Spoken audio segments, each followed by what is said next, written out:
sun were burning daylight.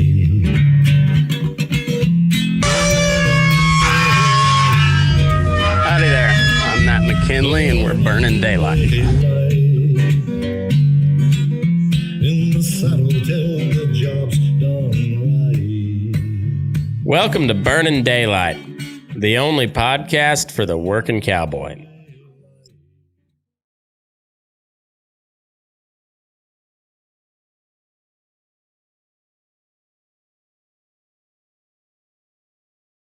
We cowboy around and work, and then they try to portray, the cowboy scene on a TV or a movie or something like that. We have a tendency to nitpick it and pick it apart. Well, there's some reason that they can do stuff, and then there's some reasons that they can't do some stuff. So Yeah. you got to get a little in-depth perception of it, and it's pretty cool actually. I bet. We'll get way more into that because I'm really curious as to how all that kind of went down. But I don't know. I thought this kind of was it's kind of a bittersweet deal. But I imagine you were kind of like me, where you grew up on Baxter Black and Paul Harvey. Yeah, exactly.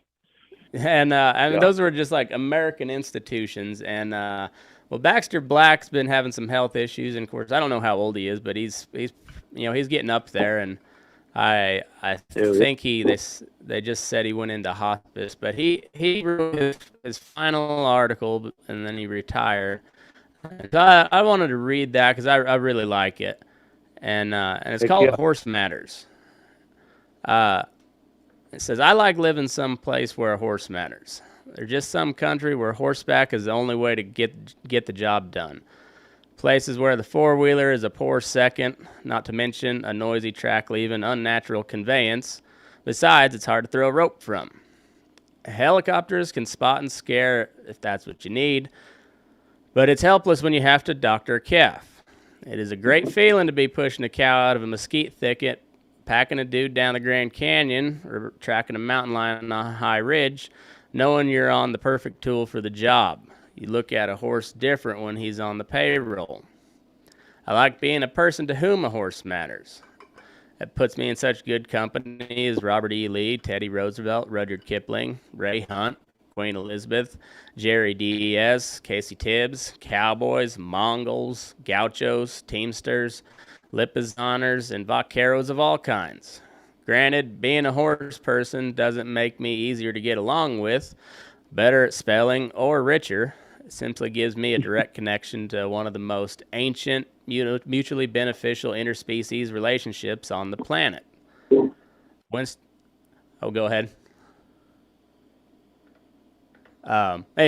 Winston Churchill said, there is something about the outside of a horse that is good for the inside of a man. I like being there when a horse matters.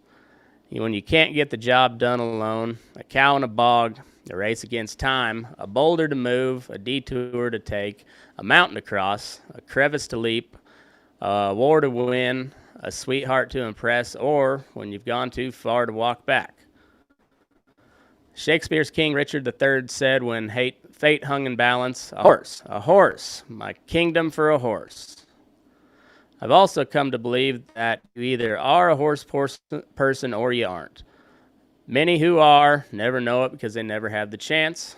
It's a primitive acceptance, often mutual, a lack of fear. You see it in some children when they are first introduced to a horse. It always gives me a sense of wonder to be there and help them make their acquaintance. I believe the horse can sense the child's innate trust.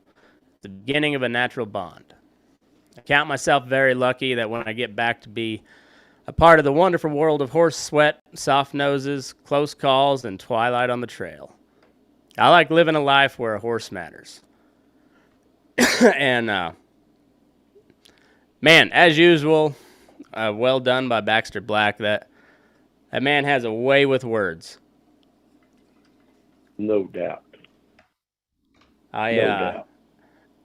I just, like I said, that's kind of it's a bittersweet deal.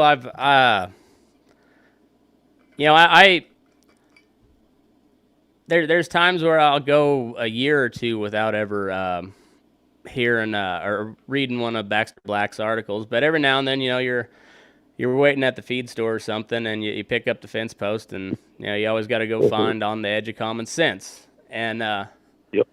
it'll be sure weird not seeing that from here on out, but boy, you had a good run. No doubt. Hopefully we all can have a run like. Yeah, for sure, man. That's I mean, just what a legend. But I like how he put it, and that's for his last article, that's something pretty cool, and he's kind of a throwback, and I think we all are kind of a throwback, and it kind of leads in perfectly to our conversation that we were going to is you were on the production of the show 1883 just wrapped up here, and or at least the filming wise, it's still this is the first show in a long time that I'm actually up to date on, so that's kind of that's kind of a big win for me. Yeah. But it's a throwback show. It's Old West series, and back to when people a horse mattered a lot more back in those days, and I just I've watched, like I said, I'm up to date on the show, and I think it's really well done, and I'm just curious, like what's your thoughts on it so far? Like how's the feedback been? The feedback's been unreal. I think everybody has kind of taken to it.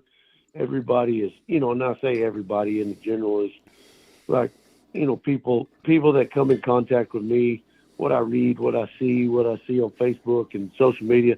You have to excuse me, I've kind of lost my voice. Kind of got the old. Oh, it's all right. Got the old crud, I guess, or sign. Anyways, the COVID. You can't get sick without getting the COVID. Oh yeah. So. You got the Deltacron and the Flu-Rona and I think I got the strangles. I think I got the strangles. Oh yeah, shit. And, that's yeah. bad. Hey, you can at least take some ivermectin for that, since it's exactly. if it's a horse disease. But no, back to 1883. It was from everything that I've seen and everybody that I've visited with, and everybody really likes it. They're just like you. It's like, hey, it's well done. It's cool. It's got the Old West to it, but it's also got some kind of it's not just a shoot 'em up, bang, kill the bad guys, the good guys win. I mean, it's kind of a show about life. How life is, what life throws at you, and if you can take it or if you can't take it, or using your head and being smart about doing things a certain way. And and back then the weak didn't survive. You died if you weren't smart enough not to drink the water, and you got sick and you threw up and shit yourself to death. That was just your fault. Then it was it didn't take much to die back then. Yeah, no, you squatted on a rattlesnake. Nowadays, if somebody gets bit by a rattlesnake, you can go, make a phone call, and in 5 minutes they'll have antivenom in you, and you're good.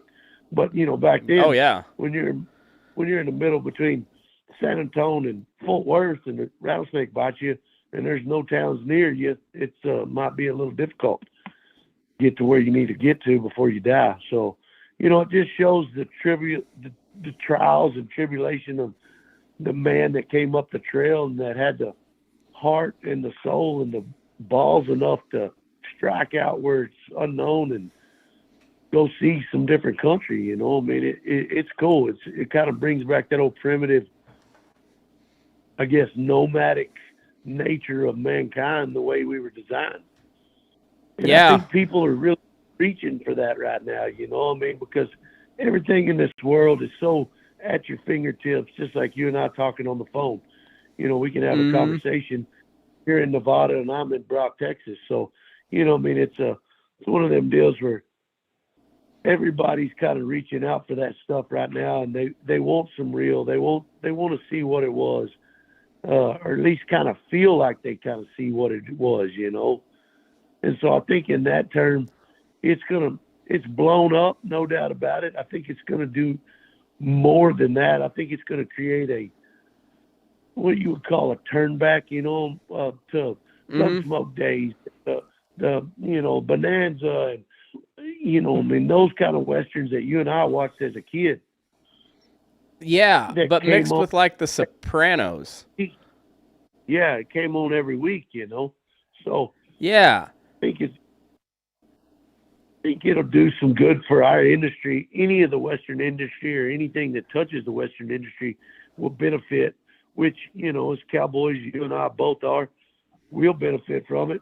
Some form, fashion, shape, form, or fashion. So, and everybody that's involved, yeah, there's some soap opera stuff, and yeah, there's some technical stuff that you don't necessarily do or you don't necessarily see, or, but it's good. I mean, you can pick it apart, but in all, it's good for our industry. It's good for our people. It's good for our cause. If you're looking for, it's like with the lefties and racism. If you look hard enough, you can find racism anywhere you want to. If you can jump through enough hoops, and if you go through scene by scene with a fine-toothed comb, I'm sure you could write a book about something that a cowboy wouldn't have done. But I mean, if you go to any cowboy, they'll tell you what's wrong with everything around you. Not just a movie, but everything. And so we're the bitchinest bunch of guys on earth. I tell you. I mean, I wouldn't have it any other way, but it's the truth. Yeah, no doubt. Just cowboys in general. If it's raining, we bitch if it's cold. We bitch if it's too hot. We bitch if it's too dry. If it's too wet. Yeah. We bitch because the cattle market sucks. We bitch because horses are high. I mean, it's diesel's high, trucks are high. Yeah, you're exactly right. But like you say, we wouldn't have it any other way.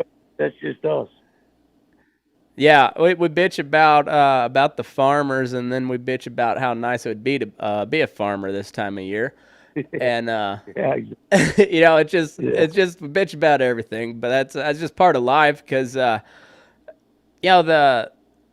reality of it is it's not a real glamorous job. There's some moments that can be. But I guess it'll always be more glamorous than your typical office job. But when you get right down to it, cowboying's just it's just work. It's work. It's work. Yeah. It is. It's work. It's work that a lot of people can't do. A lot of people won't do, and it's work that just like you and I and everybody else involved in it, we take a very, very large amount of pride in that because we do stuff that a lot of people can't do. To be real honest with you.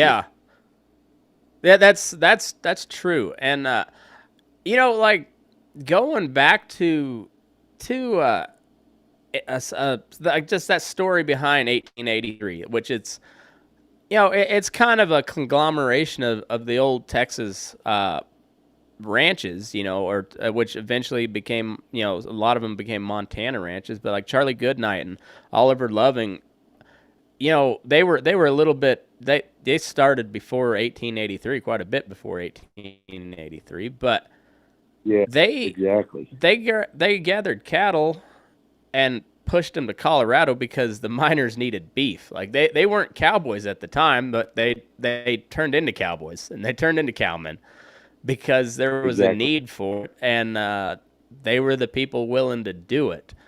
And it's just like that's where we. I mean that's.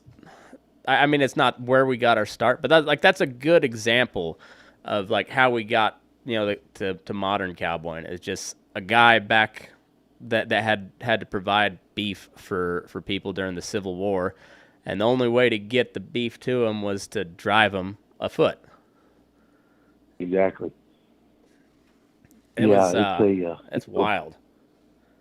It is wild, I mean, you think about it, and back to the 1883 series that I was on, I mean, even filming that, we had to travel from Texas to Montana in modern day time, in trucks and trailers, and we hauled 65. I think ended up hauling 65 head of horses, right around there, 65, 75 head of horses to Montana.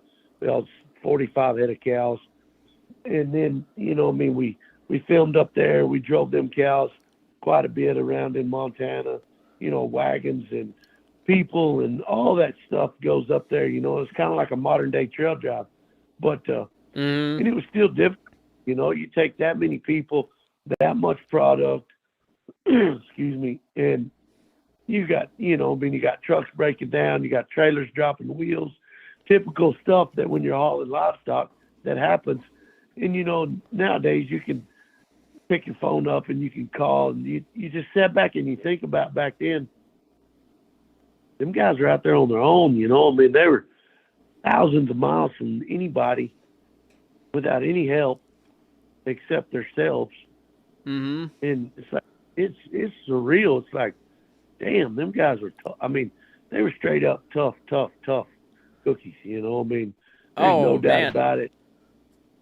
Well, it and then was unbelievable that they got it done. Oh man, it's insane. And then like you go to like the main character, Tim McGraw playing John Dutton. He's a Tennessee farmer turned cattleman. And can you imagine just like you're like, and we're not, and I'm saying farmer not in a derogatory way like I normally do, because back then farming was work. Son of a bitch. There was no GPS on the tractor. You had a mule and a plow, and that's it. Exactly.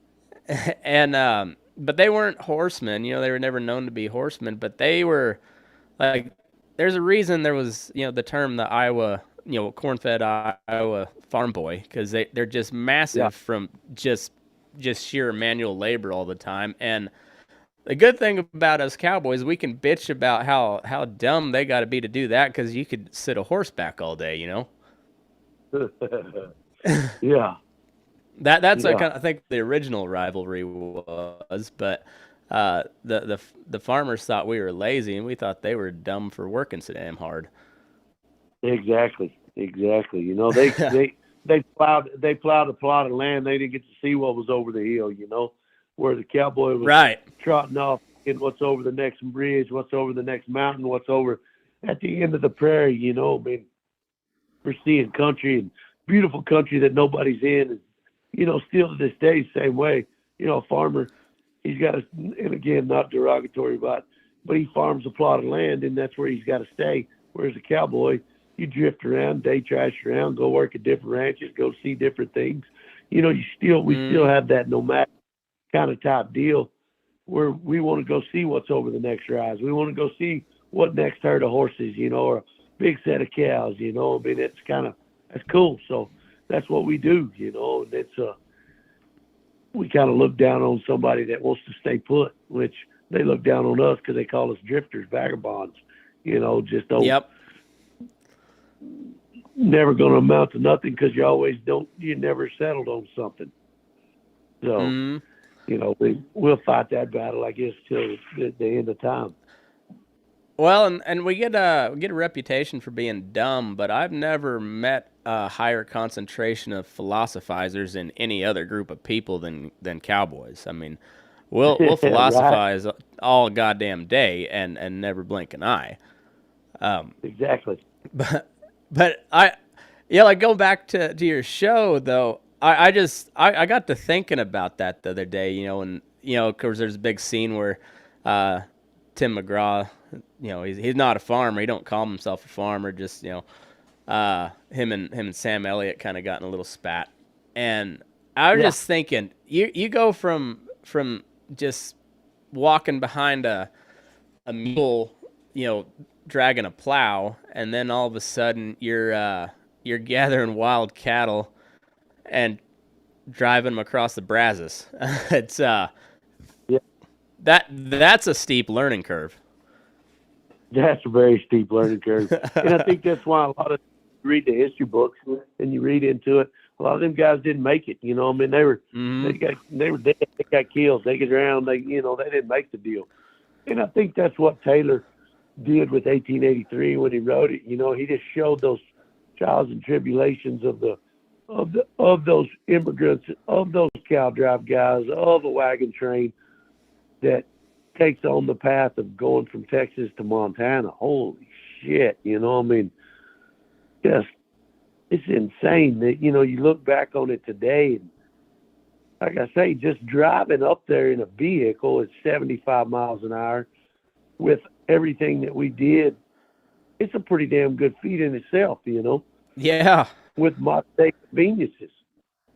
Oh, I know it.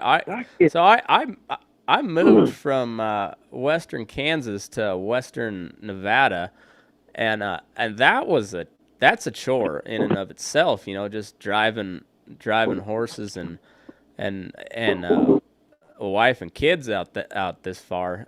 And like you said, that was just running down the interstate. You know, a little slower over the passes, but you know, for the most part, making pretty good time. You know, I did it a little over 24 hours in a gas pickup, so I had to stop and fuel quite a bit. But you know, it's still, that's only a little over a day. Where shit, I mean, just to go from here to Reno, you know, back then would take a couple days, and exactly, it's again, let alone, you know, that's you're hoping to get started from western Kansas in April, you know, March or April, and try to get over the mountains before, you know, late September. Exactly. That's a trek. That's a trek. It's a feat. It really is. Yeah. It's a feat. You know, pushing cows all the while too, just wild ass longhorns. Yeah, exactly. You know, I mean, it's like, yeah, I can't even. It's like and I go back. I one of the guys I worked with on the show, he gave me the book of. If you had never read it, you need to check it out. It's called "We Pointed Them North" by Teddy Blue Abbott. It's a great book. Oh my gosh, it's awesome. I read that thing like in 4 days or 4 nights. You know, like we'd get done with work, I'd lay down on my bunk and I would go to read, and then I'd look up and it'd be 11:30, and I'm like, damn, I got to go to bed. I got to get up at 3:30 in the morning, you know, and go back to work. But that's a great book. You know, it tells you the real of it. He went up the trail, I think, 4 times. Yeah. You know, in about that time period, I think he said he was from Nebraska, but he came down to Texas with his father. He's from England, but they moved to Nebraska. He came to Texas when he was 14 and helped drive a herd of cows back to Nebraska with his dad that his dad bought. And then he went up the trail 4 times, I think, and he went into Montana a couple times.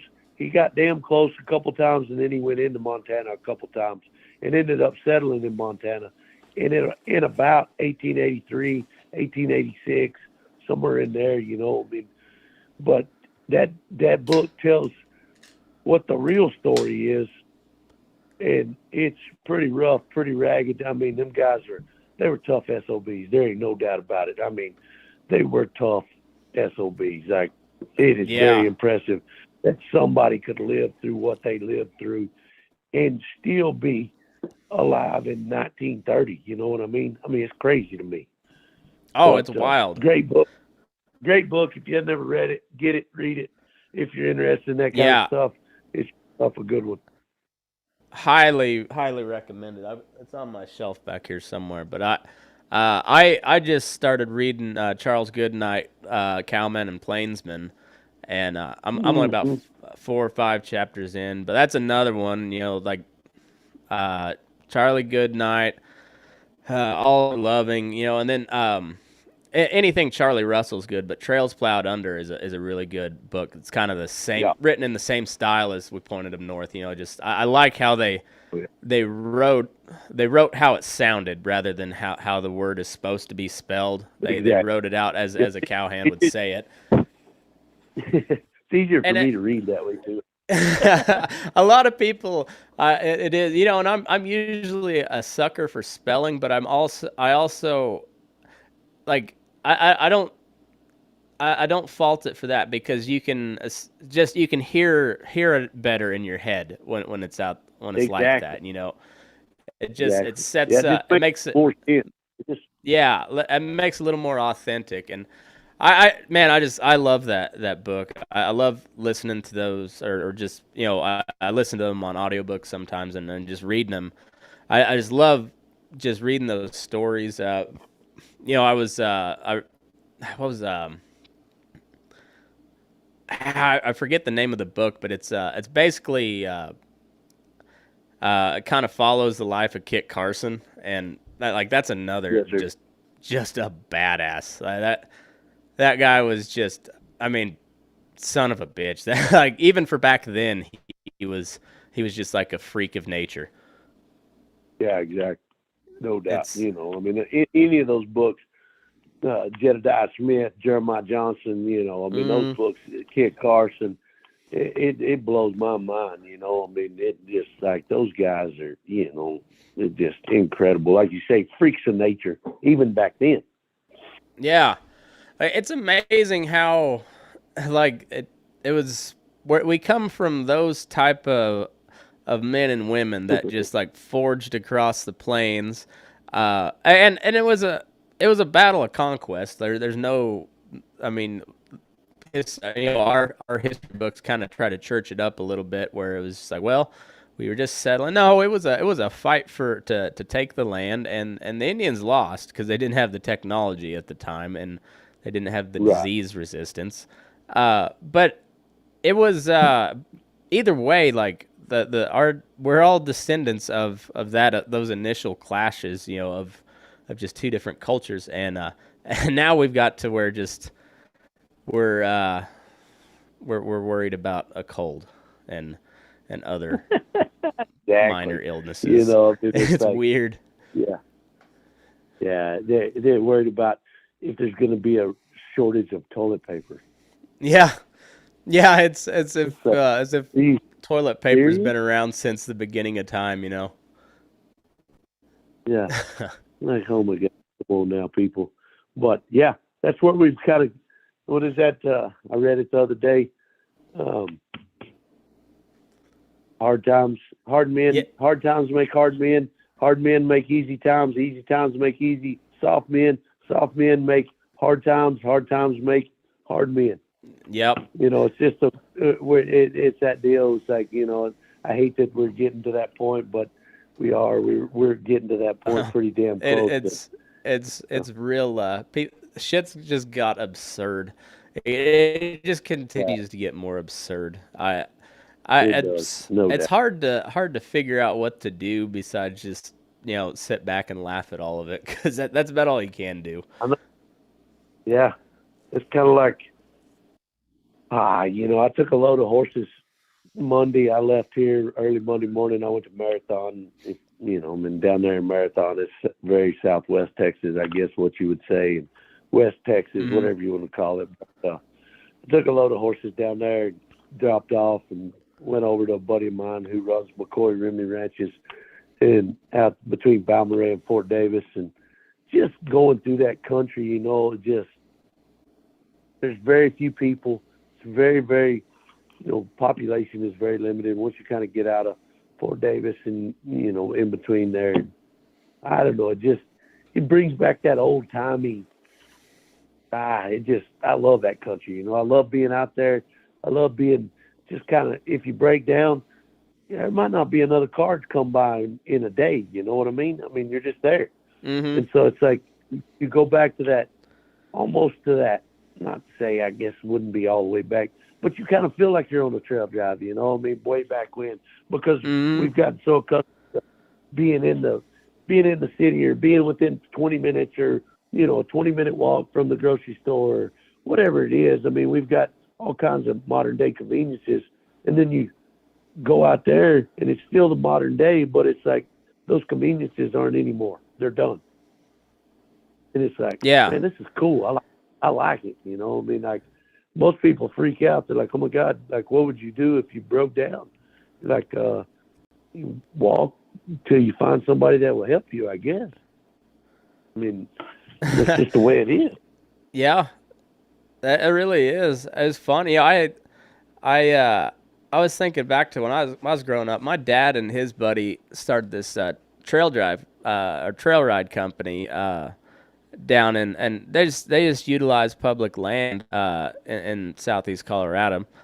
And we'd start in Picture Canyon, which is kind of just west of 287, right as you get into Colorado, and we'd make like a week long trail drive from Picture Canyon down to Lake Etling, Oklahoma, there by Black Mesa. And I don't know, I forget how many years in a row I did that, and it was always like we'd always end up at Lake Etling on the Saturday before Memorial Day, and we'd always have a team in the ranch rodeo down there. And after about your third or fourth one of those drives, and I'm helping, saddle all the dude horses and everything in the morning, and I'm pretty young at this point, but you just get kind of bored with it. And then looking back, and I'm on closer to 40 now than I am 30, and man, I'm pretty damn lucky that my dad made me go all those years, because after the first time was really fun, the second time was really fun, and then after that it got to be a lot of work, and I wasn't for sure that I ever wanted to go again. And now looking back, I'm so lucky that he made me go, because I saw a country that a lot of people never will get to see, and it's pretty fucking cool. Yeah, it's really cool. I mean, it that is when you get to a spot where you finally realize that you're seeing shit that most everyday normal person will probably never ever see. Yeah, that's pretty lucky.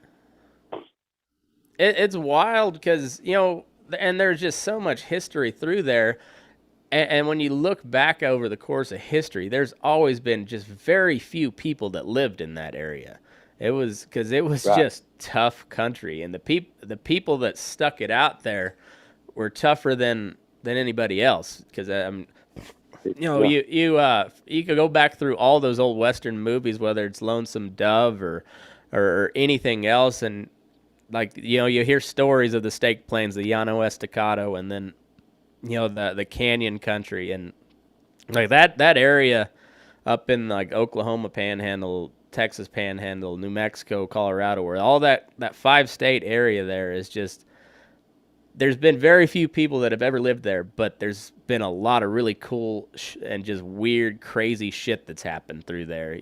We just a couple canyons over from, or I guess it's just one canyon over from Lake Etling, as a little place called Outlaw Canyon, where Blackjack Ketchum and his crew always used to hole up. And now they've got or I don't know if they still do it, but they used to have a mountain man rendezvous there that same weekend. So it was just, it was just kind of cool how it was all just paying tribute to, the old timers, and how that part of the world became what it was. And it's cool to see it coming back in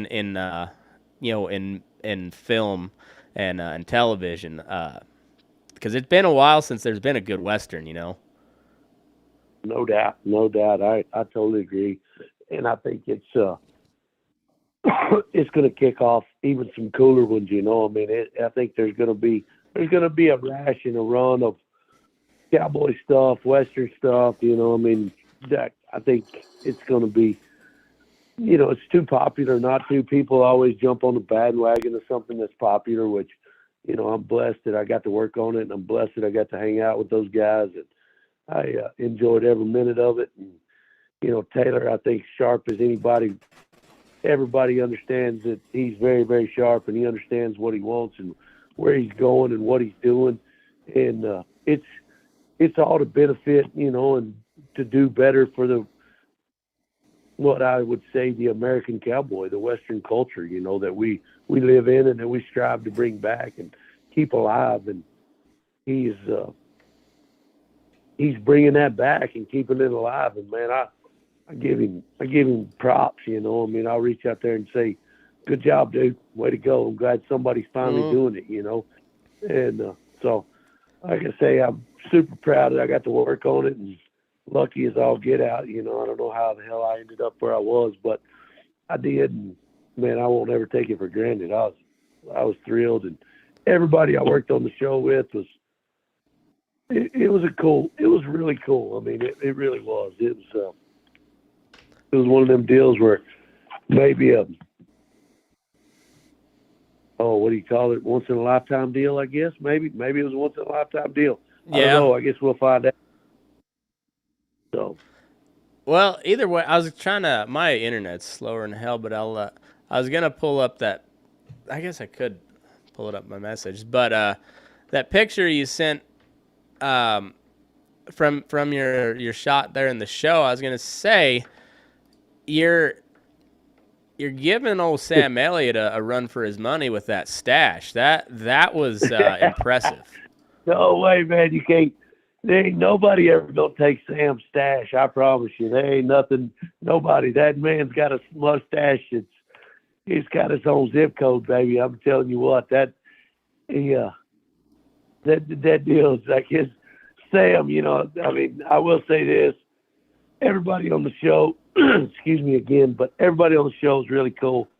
But Sam is that guy that you gravitate towards him. You want to be around him. You want to be in his presence because he is a cool cat. Like, he's the coolest uncle that you always wanted to hang out with. That uncle, that's Sam Elliott. I mean, he's the guy. When I rode up to set, I looked for Sam Elliott, and when I saw Sam Elliott, I rode over to him. And not because he was Sam Elliott, but the movie star, because he was Sam Elliott, the real dude. And I'd ride up, and Sam would be like, hey, Buster, in that Sam Elliott voice, hey, Buster, how are you today? Genuinely concerned about your well-being, genuinely concerned about who you were, what you were doing. I mean, that guy, in my eyes, is one of my heroes now. And I never would think I would say that, not because he's a movie star, because he's genuinely a good son of a bitch. Yeah. Well, you know, I talked to Boots here a couple weeks ago, and he's kind of been keeping me updated a little bit on the filming status down there at the Sixes, and and he had nothing but good things to say about Sam Elliott. And you know, if Boots likes him, I like him. So that's all there is on that. And we even got to use Boots in it a little bit. Y'all watch out. You'll get to see Boots Elliott. Boots O'Neill, not Boots Elliott. Hell, I was thinking Cotton. But yeah, I can't wait. I know they had Buster Welch in the latest season of Yellowstone, and Boots told me that he got paid to help drive a pond, and he thought that was just something else. Yeah, it was pretty cool, you know. I mean, and that's another thing. Like, Taylor used a lot of the guys at the Sixes, you know, that worked there, that are full-time guys, and he used them in some shots and did some stuff, and you know, which also brings some coolness to him, you know. I mean, he could have very easily paid somebody else to do what they did, you know, but he used those guys. And I think that's another feather in Taylor's hat, that he takes care of the people that he wants to help, you know, the locals, and he does a great job doing that. He uses a lot of local help and a lot of local talent, you know. I mean, a lot of the guys are, you know, the main guys are Fort Worth, or, you know, I mean, they were from around, and Taylor sees that and he understands that, and he does that a lot. So props to him on that as well. So, I mean, it's cool. It's cool being a part of it, no doubt about it. Yeah, it sounds like a really, really awesome experience. And, you know, Yellowstone, like going back to like we were saying earlier, we'll bitch about everything and anything, even if we don't want to. We're still going to bitch about it because it's kind of what we do. But I really do got to give Taylor Sheridan a hell of a lot of credit. But more than anything, he made some really good fucking shows. You can nitpick it all you want, but I like Yellowstone. I really, really like 1883. Like, I don't even like Tim McGraw, but like he did a hell of a good job with his character. I like the show. I thought it was a really well done show. It was a good story. The cowboying scenes there. I mean, it's nothing too special, but it's still pretty damn cool that they're doing. You guys are doing it like it was supposed to be done. And I get. I've heard. I've heard like other, kind of Hollywood types talk about like certain things that just don't like military stuff and Western stuff in general. It's so hard to do with your normal actors because it's like just a fish out of water. But like that's what makes Sam Elliott such a Western actor is he doesn't look out of place on a horse. Like he looks like he belongs on a horse. There's just certain actors that he does very you can tell. Yeah, so like Sam Elliott, Robert Duvall, Tom Selleck, all those, Kevin Costner even, like the good Western actors, part of it is they're already good actors, but they look like they're where they're supposed to be on a horse, and that just adds to it, because there's been several really good like the dude that played one of the he was Kevin Costner's rival on the Hatfields and McCoys. I forget which one he was, but he's a hell of an actor, but couldn't ride a horse to save his life. And you're just like, they're just like guys like us. There's certain things like that where it just sticks out like a sore thumb, and then it just kind of ruins the rest of the show for you. And I haven't seen any of that yet. Like everybody that's on a horse or driving a team that I've seen so far, they look like they at the very least they don't look out of place. Exactly. Yeah. I mean, they and Taylor, props to Taylor again on that. He prepped all that stuff for that reason right there. I mean, I wasn't involved with it personally because I was tending to the cattle and we were trying to get all that stuff situated when I started with them. But they had what they called a cowboy camp for all the actors. They taught them, they put them on the wagons. They put them on the wagons with people that understand wagons. They made them hitch teams. They made them drive teams. They saddled their horses. They rode. They roped. They did all that stuff for about 4 weeks prior to starting any filming. So props to Taylor on that for doing that, because like you said, it kind of throws it off if, those guys would have showed up and they said, okay, get on a horse, and they don't even know what side, to get on or get off of. So they at least understood, and like you say, they didn't look out of place. Yeah. Yeah, for sure. I like I said, I thought it was well done. It was cool seeing you on TV, or I guess it's TV.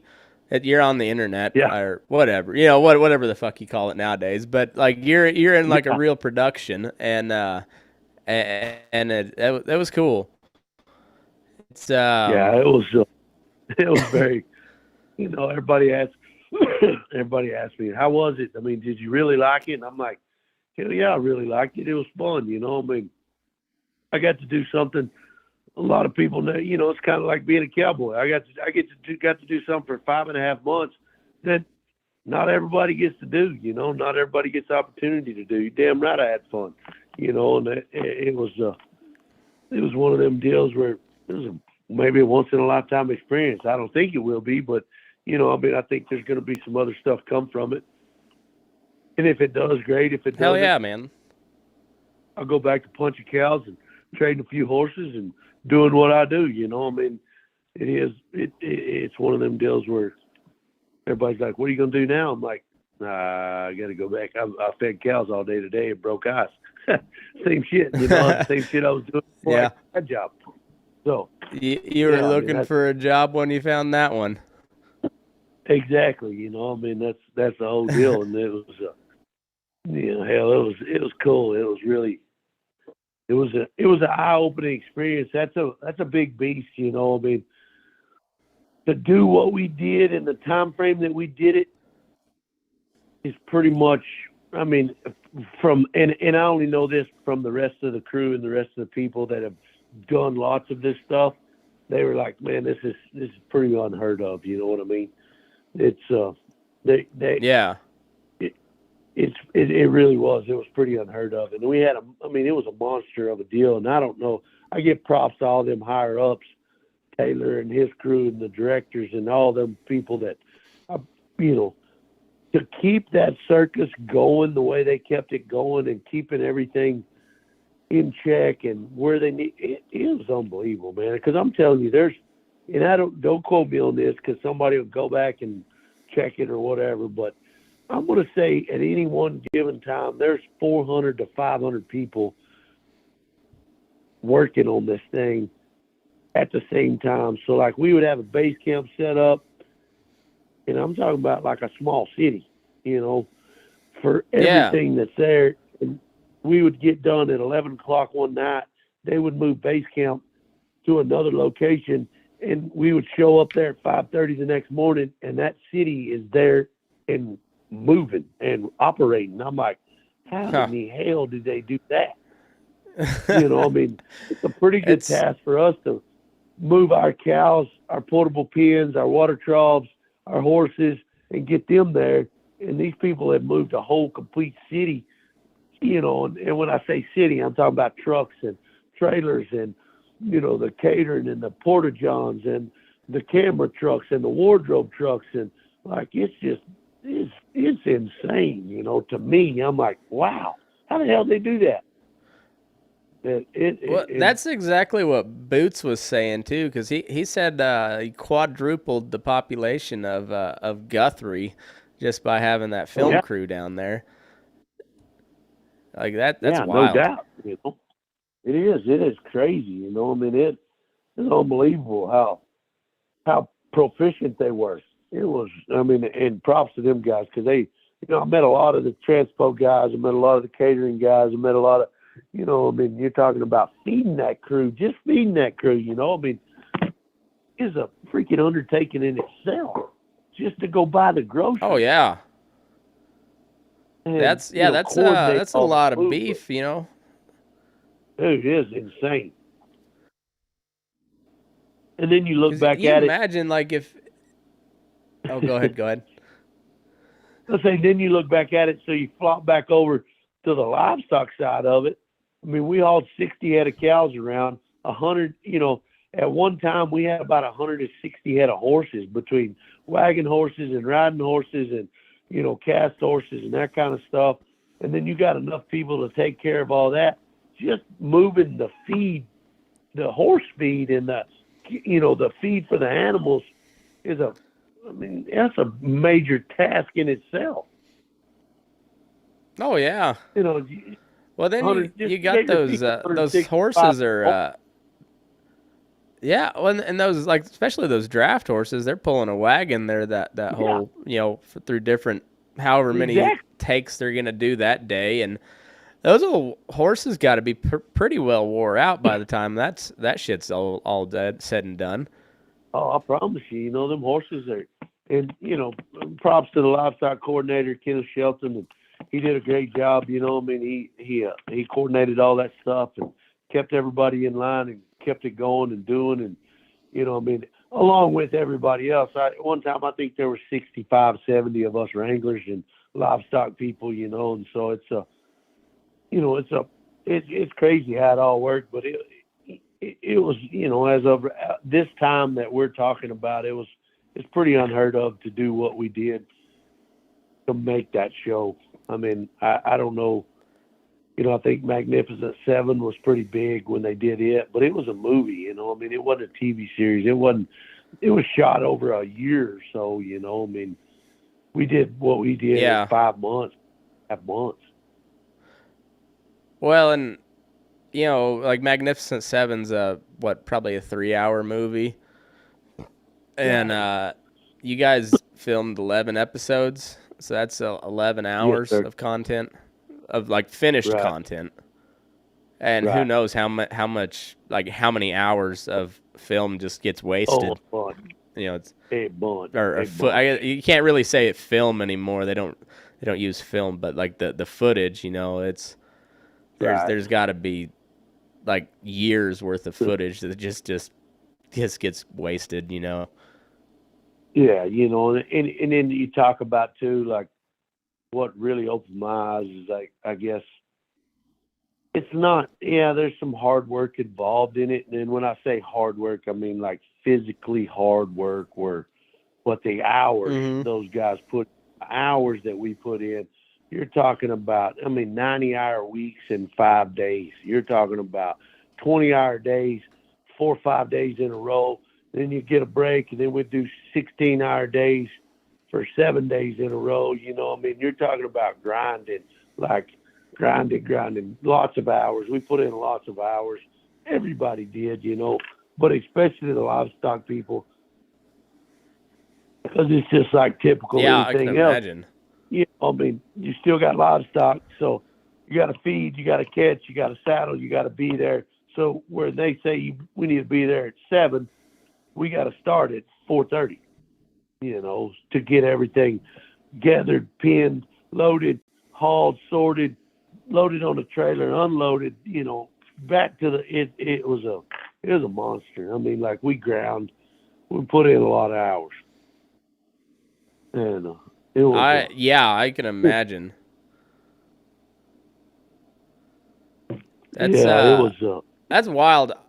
I'd like to just, I don't want to be ever in a movie, but I would like to just watch, how it all comes together for like a day, just to kind of get a glimpse of it. But that's wild. It's impressive. Like I said, I'm just glad that somebody's like trying to make something like that again, because they're just there's so many books like we were mentioning, pointed them north. I think it was called Blood and Thunder is the Kit Carson book. Yeah. But like you can go. There's so many of those books like that. They're just excellent books, and there's such great stories. And you're like, somebody ought to make a movie of that, or make a show. Yeah. And so it's cool to see that being done, and being done in a pretty damn realistic way. Like I thought the way they portrayed everything, and hats off to Taylor Sheridan. He's got some he's got some pushback from your traditional like Western folks, because he uses too many fuck bombs and whatever else. But I like it because it's like you and I know just as well as anyone else that has cowboyed for a living. They like sailors ain't got shit on cowboys as far as the mouth goes. No, and no, so not at all. I was. It brings some authenticity to it. Right. Yeah. No, I totally agree. Sometimes there's, and in 1883, they kind of curved it back a little bit. Yellowstone, I think, uses it quite a bit, and just, it's, you get a bunch of cowboys around the back of the pickup telling old re-ride stories and cow catching and wild donkey rides, there's a bunch of F-bombs thrown down, it's just the way we talk. It kind of, I guess I don't know.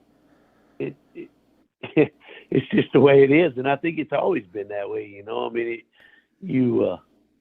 Well, I think so you get too. A bunch of guys together, and men. I wouldn't say guys. You put a bunch of men together, and that's just the way it happens. So, yeah, I'm with you. It's like maybe he could curve it a little bit. Maybe he can't. Maybe you can bitch about it. Maybe you shouldn't. But what? Come on, man. It's a good show. They're bringing a lot of attention to the Western culture, Western civilization. The cowboy. Anything that touches the cowboy. Everybody wants to be a cowboy right now, which is good for me and you and everybody involved in it. That's right. And at the very least, like the amount of gunsels that we'll have to make fun of is going to be endless for a long while. Like the gunsel watching has never been higher. No doubt. Dale Brisby will have a job for a long time, won't he? Oh, that's awesome. That's awesome.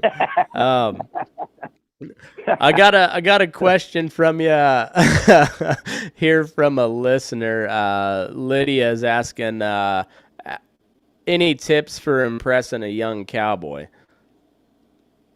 Any from a girl? Yeah, Oh man, any like tips? I don't know. I'm not sure if we Um, go with the easy one, is just be female. That usually yeah, helps. yeah, just be female and shave your underarms and don't smell. I guess I mean, and I guess that smell depends on what That's pretty cowboy you. good. Yeah, yeah, no doubt. Just yeah, be sweet, smile, and shave your underarms and use deodorant. Yeah, that's probably about right. About right. Um, And don't tell him I will what to say, do like, with his if horse. you really, yeah, if you find out who his favorite bit maker is There you and go. get him something nice. But you really Yeah. better like that guy because bits are not cheap. Yeah, exactly. Bits are not cheap. And more than likely, he's going to, I mean, unless you really do something for him, he's probably just going to take the bit and go, 6 weeks down the road, you probably won't ever see him again. Yeah, well, and then he won't ever see that bit again either because Yeah, he lost all his money in a poker game or something. exactly. He has to trade it off. Yeah. Oh shit! No doubt. Well, Buster, it sounds like your voice is giving out on you. I hate to you've entertained for plenty of time. I'd love to talk to you more if but it sounds like your voice is giving out, and I don't want you to Oh, do any more than. dude, I'm good. You want to talk But, more? Let's man, talk. If you end it, let's roll. End it. It don't Oh. matter to me. I'm good. Okay, well let's keep rolling. Well, let's say we'll roll this over to the Patreon side of things, and maybe you can open up a little bit more about some of the crazier shit you saw behind the scenes. Yeah, hell yeah. All right. Well, thanks everybody for tuning in. If you want to hear the rest of this, head over to patreon.com/burning daylight, and you'll be able to hear the rest of this. And for everybody else, move your ass. We're